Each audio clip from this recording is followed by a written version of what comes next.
ସକାଳୁ ସକାଳୁ ରିଙ୍କି ଚଢ଼େଇ ଦାନା ଖୋଜିବାରେ ବାହାରି ପଡ଼ିଥାଏ।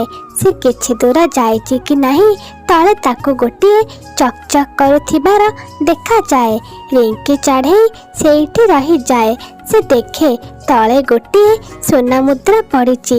ରିଙ୍କି ଚଢ଼େଇ ମୁଦ୍ରାଟିକୁ ଉଠେଇବାକୁ ଗଲା ବେଳେ ଠିକ୍ ସେତିକି ବେଳେ ରାନୁ ଆଉ ସାନୁ କାଉ ସେଠାକୁ ଚାଲି ଆସନ୍ତି ଆଉ ରିଙ୍କି ଚଢ଼େଇକୁ କୁହନ୍ତି, ରିଙ୍କି ରହ, ପଛକୁ ଯା, ଏଇ ସୁନା ମୁଦ୍ରା ତ ହେଉଛି ଆମର। ନା କ'ଣ ସାନୁ, ମୁଁ ଠିକ୍ କହୁଛି ନା ନାହିଁ?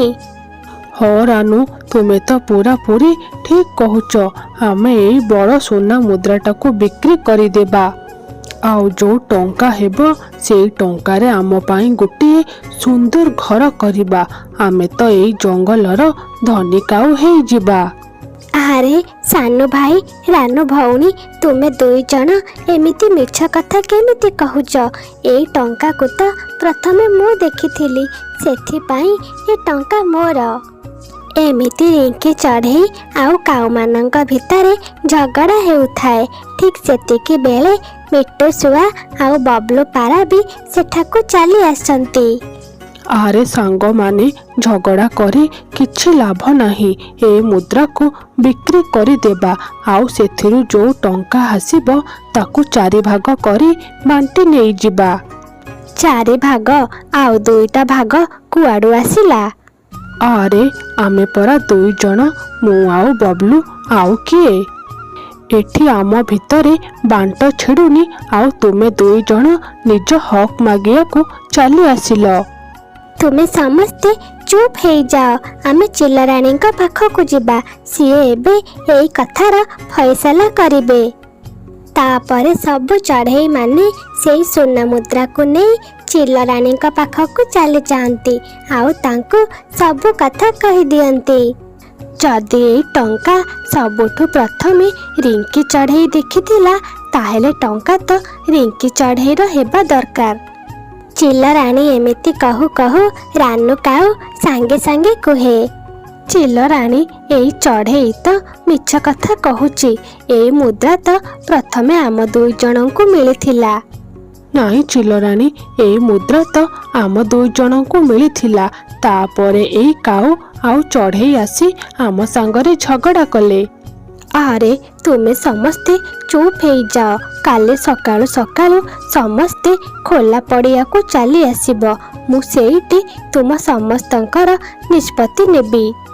ତାପରେ ପରଦିନ ସକାଳ ହେଇଯାଏ। ସବୁ ଚଢ଼େଇ ମାନେ ସେଇ ଖୋଲା ପଡ଼ିଆକୁ ଚାଲି ଆସନ୍ତି। ସେଇ ଖୋଲା ପଡ଼ିଆରେ ଗୋଟିଏ ସିଧାରେ 4ଟି ବଡ଼ ବଡ଼ ଗଛ ଥିଲା। ଚଢ଼େଇ ମାନେ ଶୁଣ, କିଏ ସତ କହୁଛି କିଏ ମିଛ କହୁଛି ସେ କଥା ତ ମୁଁ ଜାଣିନି। ସେ କଥା ଭଗବାନ ଜାଣିଛନ୍ତି। ସେଇ ଭଗବାନ ହିଁ ତୁମକୁ ସାହାଯ୍ୟ କରିବେ। ଚଢ଼େଇ ମାନେ, ତୁମେମାନେ ତ ଦେଖୁଛ ଏଇ ସିଧାରେ 4ଟି ଗଛ ଅଛି। ତୁମମାନଙ୍କ ପାଖରେ 2 ଦିନର ସମୟ ଅଛି। 2 ଦିନ ଭିତରେ ଏଇ ଗଛ ଉପରେ ଯିଏ ସବୁଠାରୁ ସୁନ୍ଦର ଆଉ ମଜବୁତ ଘର ତିଆରି କରିବ, ସୁନାର ଟଙ୍କା ତାକୁ ହିଁ ମିଳିବ। ଏମିତି କହି ଚିଲରାଣୀ ସେଠାରୁ ଚାଲି ଯାଆନ୍ତି।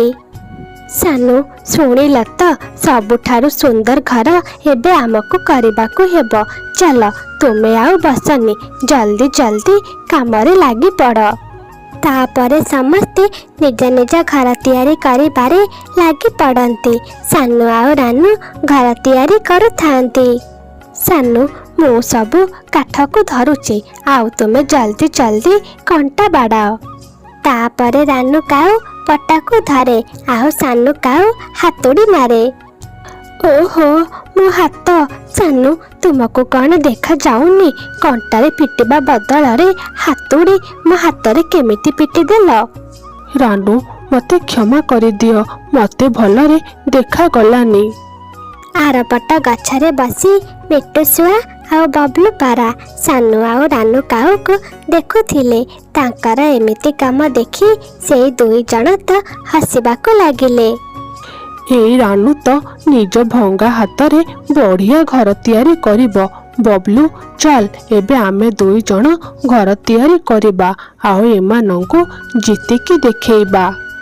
मिटू घर तो आमे करिबा हेले चल प्रथमे आमे सेई रिंकी चढ़ेईर घर को देखि आसिबा। रिंकी चढ़ेई काठरे घर तैयारी करबा बदଳରେ माटी आउ गोबर को भल भाବରେ चकटी सेथिरे घर तैयारी काम आरंभ करुथाए। भाई बबलू तू जमा चिंता करना आमे तो निश्चय जितिबा काहेकि ना ए रिंकी चढ़ेई तो माटी आउ गोबर रे घर करुची आ घर जमा हेले मजबूत हेबनी। एमिति कही मिटू आउ बबलू बहुत हसंती आउ सेठारु चली जाती। सेमाने तांकर घर तैयारी काम आरंभ कर दियंती।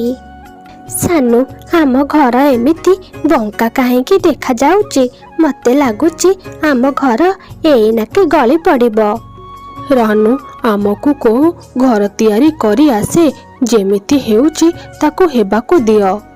एमिति देखु देखु 2 दिन बीती जाए समस्तंकर घर तैयारी काम हेई सारी थाए हेले रिंकी चढ़ेईर घर काम अधारे अटकी जाई थाए। अरे बबलू भाई मते लागुची आम घरर झरका टिके अधिक बड़ हेई जाईची। अरे मिट्टू सेतिरे किछि नाही झरका बड़ अछि तो कौन हेला ठंडा ठंडा पवन भी घर भीतर को आसीबो। काऊ मानकर घर तो गोटे पटकू ढली जाई थाए आउ मिट्टू आउ बबलूर घर तो झरका बहुत बड़ हेई जाई थाए। मु एबे बगीचा को जाई किछि फूल आनिबी आउ मो घर को भल भाबरे सजेई देबी। मोर एई माटी गोबरर घर भारी मजबूत हेइची। काऊ माने तांका पुराना घरे बसी थांती ठीक सेतिकी बेले बहुत जोरे वर्षा पवन आरंभ हेई जाए आउ तांका घर तो हलिबाको लागे। एई वर्षा भी आउ गोटे दिन रही पारिलानी ताको आज ही आसीबार थिला। एमिति वर्षा पवन हेले तो आम घर भांगी जीवो। सानू जदि एई वर्षा पवन रे आम घर भांगी जीव आमे आउ कहा घर भी रखिबाको देबानी। तापरे काऊ माने निज घर बाहरती हेले से माने देखती मिट्टू आउ बबलू सुआर घरर झरका तो थिला बहुत बड़ से बाटरे पवन सांग को वर्षा पानी भी घर भीतर को पसी जाउथिला। रानू देखुच एमानंक घर तो आहुरी कमजोर याकू भांगिबा किछि दरकार नाही इए तो आपे आपे भांगी जीवो। चलो एबे रिंकी चढ़ेईर घर पाखको जिबा आउ देखिबा ता घरर अवस्था कौन अछि। तापरे काऊ माने रिंकी चढ़ेईर मजबूत माटी आउ गोबरर घर पाखको चली जाती। सानू सकाळे तो तुमे मो हाथ रे हातुड़ी बाड़े देइथिलो मो हाथ एबे दरज हेई जाईची जाओ तुमे एबे सेई रिंकी चढ़ेईर घर को हातुड़ी मारी मांगी दियो। सानू काऊ हातुड़ी नहीं रिंकी चढ़ेईर घर को भांगिबा को जाए हेले वर्षा रे ता हाथ पूरा पूरी ओदा हेई थाए। सानू काऊर हाथरू हातुड़ी खसी जाए आउ हातुड़ी सीधा जाए रानू काऊर मुंडरे ढोकी न बाजे। मारिदेला पुणी थरे एई सानू मो मुंड को फटेई देला। मो निज स्वामी तो मो शत्रु पालटी जाइची आउ बा कौन मु कहार क्षति करिबी। काऊ 2 जण पुणी थरे तांको पुराना घर को फेरी आसंती से 2 जण बसी थांती। रानू काऊ तो ता मुंडरे बरफ घसु थाए। सानू चली जाओ मो आखि सामनारू चली जाओ सकाळ जाके मते जेमिति तम मुह भी देखैबनी। बिचरा सानू काऊ आउ किछि कुहेनी से जाई झरका पाखरे चुप करी बसी पड़े।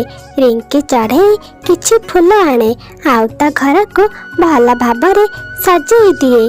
परदिन सकाळु सकाळु रानी चिला सेठाको चली आसंती से समस्तंका घर को भल भाबरे देखंती।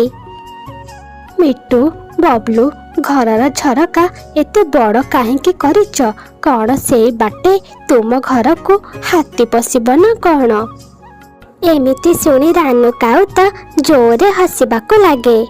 ଆଉ ରାନୁ ତୋ ଘର ଏମିତି ଗୋଟେ ପଟକୁ ବଙ୍କିଛି କାହିଁକି? ଆଉ ତୋ ଘରର ଅଧା ଛାତ କୁଆଡ଼େ ଗଲା?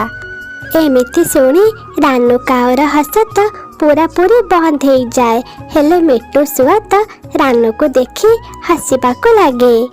ଚିଲ ରାଣୀ, ଇଏ ତ ହେଉଛି ମଡର୍ଣ୍ଣ ଘର। ଏମିତିକା ଘର ସହର ପାଖ ଜଙ୍ଗଲରେ ଏବେ ବନା ହେଉଛି। ତାପରେ ଚିଲ ରାଣୀ ରିଙ୍କି ଚଢ଼େଇର ଘରକୁ ଦେଖି ହସିବାକୁ ଲାଗନ୍ତି। ସତରେ ରିଙ୍କି, ତୁ ତ ଭାରି ବଢ଼ିଆ ଘର ତିଆରି କରିଛୁ। ଏମିତିକା ଘର ଦେଖି ମୋତେ ମୋ ପିଲାବେଳର କଥା ମନେ ପଡ଼ିଗଲା। ମୁଁ ତ ଭାରି ଖୁସି ତୁ ଆଜି ଜିତିଗଲୁ। ସତ କୁହନ୍ତି, ସତ୍ ଲୋକମାନଙ୍କୁ ହିଁ ଭଗବାନ ସାହାଯ୍ୟ କରନ୍ତି। ରିଙ୍କି, ତତେ ହିଁ ସେଇ ମୁଦ୍ରା ପ୍ରଥମେ ମିଳିଥିଲା। ଆଉ ଦେଖ, ତୁ ଜିତିଗଲୁ। ଏବେ ବି ସେଇ ମୁଦ୍ରା ତୋର ହେଇକି ରହିଲା। ରାଣୀ ଚିଲ ସେଇ ସୁନାର ମୁଦ୍ରା ରିଙ୍କି ଚଢ଼େଇକୁ ଦେଇ ସେଠାରୁ ଚାଲି ଯାଆନ୍ତି। ରିଙ୍କି ଚଢ଼େଇ ସମସ୍ତଙ୍କୁ ଘର ଭିତରକୁ ନେଇଯାଏ ଆଉ ମିଠା କ୍ଷୀରି କରି ଖାଇବାକୁ ଦିଏ। ସାଙ୍ଗମାନେ, ଆଜିର ପ୍ରଶ୍ନ, କାହା ଘରର ଝରକା ବଡ଼ ଥିଲା? ଏ କାଉମାନଙ୍କର, ବି ମିଟୁ ଆଉ ବବଲୁର, ସି ରିଙ୍କି ଚଢ଼େଇର, ଡି ରାଣୀ ଚିଲର? ଉତ୍ତର କମେଣ୍ଟରେ ନିଶ୍ଚୟ ଜଣାନ୍ତୁ।